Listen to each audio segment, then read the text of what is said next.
Hey guys, thanks for tuning in. Alright, in this video I'm going to talk about where I've been for almost the past year now and why I haven't been uploading any videos for all that time and basically just what I've been up to.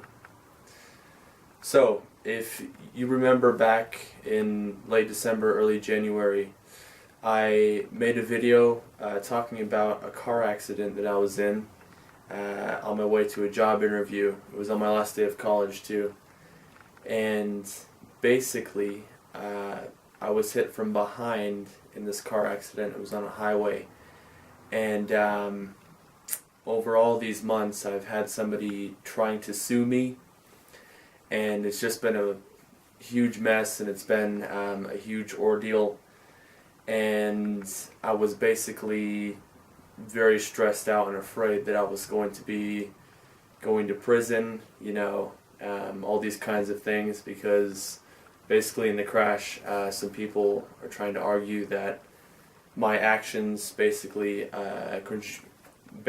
contributed to causing the accident.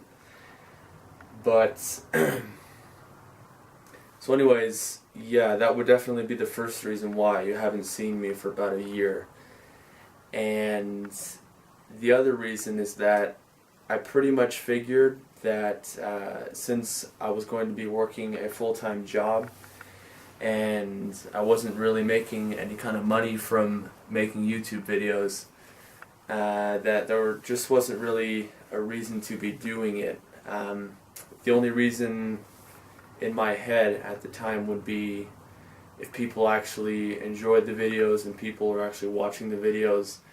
And back at that time, in late December, early January, my videos weren't really getting all that many views. But I checked on my videos recently, and I saw that a lot of my videos were getting thousands of views, like 1,000, 2,000. There's even a video I made almost 2 years ago that has almost 3,500 views, which is just incredible. And when I saw that just recently, when I checked on my YouTube channel, I was absolutely blown away. And that basically had changed my mind 100% on whether or not I should be making these little videos. And so basically, if that continues, if I have this many people watching my videos, and I think I have almost 100 subscribers now, then I have all the motivation in the world to keep on making these videos. And I didn't care. I wouldn't care, if it makes me any money or any other benefits like that. I mean, I just like sharing my life experiences, here on YouTube, and if people can learn anything from that, or if they can benefit from that in any way, then that's really all that matters to me. So yeah, I'll just kind of keep on talking about what happened during this year for anybody who cares. And basically I don't really expect anyone to watch the video past this point, but it's just really therapeutic to sit here and talk to a camera, basically. So yeah, back starting in January, I was looking for a job because I had finished college, but of course I crashed the car that I was using at the time, so I was basically stuck at home, not able to really look for jobs until I got a car. So that was basically a period where I wasn't really doing a whole lot, other than making these videos and my little hobbies and things like that. But when I did get a car in about March, I actually got a job at a call center.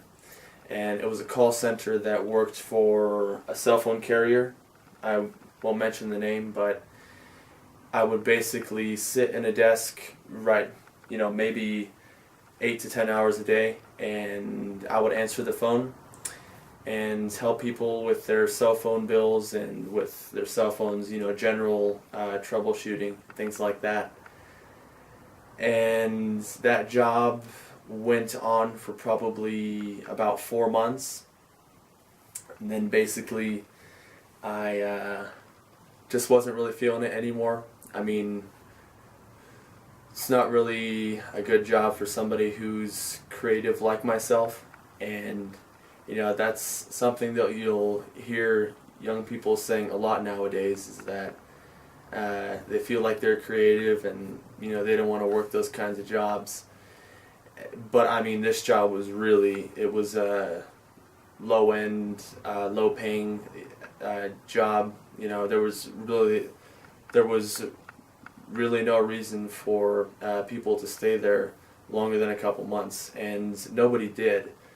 I saw most of my class that I had gone into training with for this job.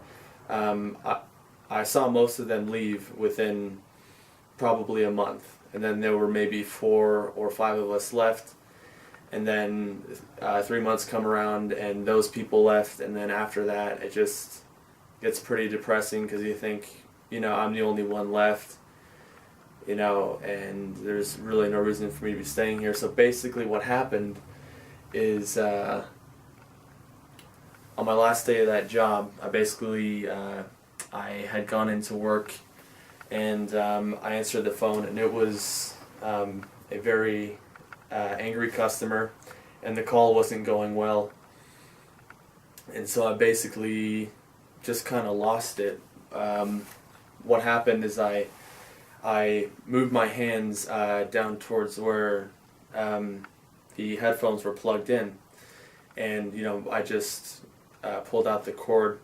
It was funny because I wasn't actually consciously moving my hands down there. They just kind of moved themselves, and I grabbed the cord and just unplugged it, and basically just walked out and left that job.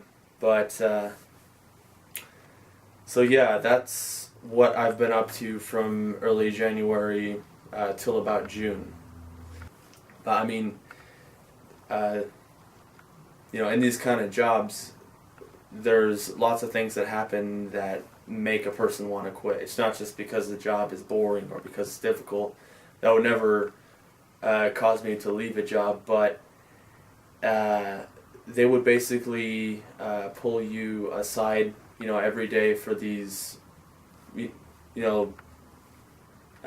tiny little mistakes that you would make on the phone with customers. So, for example, they would want you to ask the customer if they felt confident in the resolution that you were able to provide them today. Some little phrase like that that you're supposed to say at the end of every call.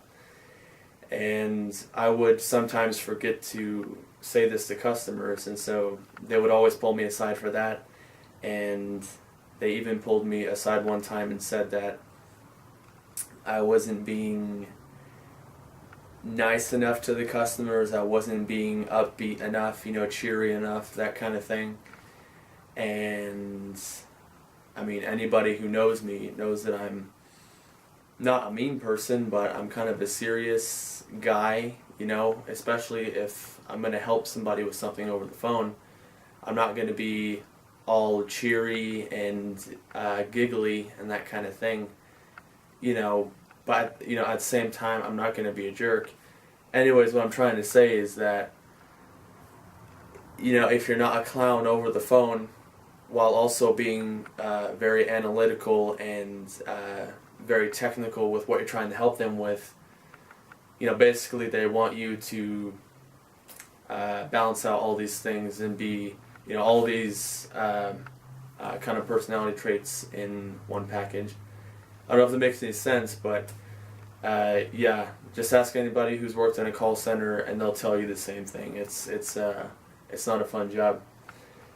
All right, so after I quit that job, that was kind of kind of a rough patch because I wasn't looking for another job in the meantime. It was just kind of a sporadic thing of the moment, where I basically lost it and I couldn't take it anymore, and that kind of way that you leave a job, which happens to everybody at least once in their life, I think. I mean, you kind of reach a breaking point, that's been building up for a long time, especially in a job like that where you're expected to always kind of hide those bad emotions and never really express your frustrations. And, it's just rinse and repeat, rinse and repeat. You do that job and you go home and you barely have enough time to eat, and to take a shower, and then you wake up and it's like the same thing the next day. So, but anyways, yeah, after that job, I was basically desperate because I had my student loans that I had to pay. I had several bills that had to be paid. And I basically had about a week to find myself some other job that was in my city. So, I went online frantically searching, for jobs, and, all of them that I found, most of them were desk jobs like I'd been doing, or they were call center jobs. So I keep on looking and I keep on looking, and I come across an ad for a window washing job. So I think, okay, that's new, that's interesting, that's something I've never really heard about people doing, that's something that I've just never really even considered. So I saw that and I thought, you know what, why not go for that? Why not try being a window washer? So I put in the application for that job, and I call these people up and I'm like, hey, I hear that you people are looking for some window washers. They're like, yeah, come on down and we'll do an interview. So I was like, okay, great. So I did that and I got the job, and this was in about June, by the way, I think is when I got this job. And yeah, I started my job as a window washer, and that was, like I said, it was at a desperate time when I really needed a job. Had these bills that I had to pay, and yeah, I always had that thought in the back of my mind that, doing this job as a window washer, I'm not really using my college degree, that I got in computer science, in this job, and so I knew that it wasn't going to be anything long term, but it was something that was going to make money so that I could get by and keep on paying my lawyer, keep on paying my college loans, and that kind of thing. So, yeah, basically that's the job I've been working up until now. I had put in my 2 weeks 2 weeks ago to leave that job, and I'll get into the reason that I left the window washing job in a bit here, but basically what that job entailed that I was doing for almost 6 months now is you would sit in something called a bosun chair, which is a board basically that has these straps coming off of it and a rope that's hooked onto it, and you hang in this chair and you kind of lower yourself down in front of all the windows, and you